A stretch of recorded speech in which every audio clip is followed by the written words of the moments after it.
Good morning friends. இப்போ என்ன பார்க்கலான்னா, நேற்று நான் ஈவினிங் நான் ஒரு 4 தொட்டி போட்டேங்க. சின்ன சின்ன தொட்டி, சின்ன சின்ன பாட்டு தான். அது உங்களுக்கு காமிக்கிறேன். வேறு ஒன்றும் இல்லை,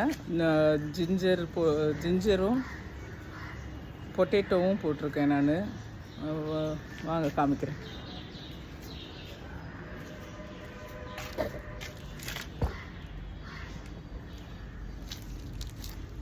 பாருங்க, உருளைக்கிழங்கு எதுக்கு இந்த கூடையில் வச்சு வச்சுருக்கேன்னா, எனக்கு இங்கே ரேட் தொல்லை இருக்குங்க.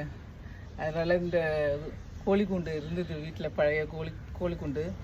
அதில் இந்த 4 இதுவும் வச்சுருக்கேன். ஒரு இதில் மட்டும்தான் உருளைக்கிழங்கு, மீதி 3துலேயும் இது போட்டிருக்கேங்க, சக்கரவள்ளி கிழங்கு வச்சுருக்கேன்.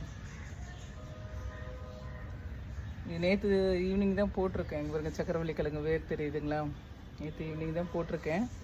உங்களுக்கு இதோட ஸ்டேட்டஸ் உங்களுக்கு அப்டேட் பண்ணுறேன். உங்களுக்கு இது மண் கூட கொஞ்சம் இது முட்டை தோல் கொஞ்சம் போட்டிருக்கேன் உரத்துக்காக. தேங்க்ஸ் ஃபார் வாட்சிங். லைக் அண்ட் சப்ஸ்கிரைப் பண்ணுங்கள்.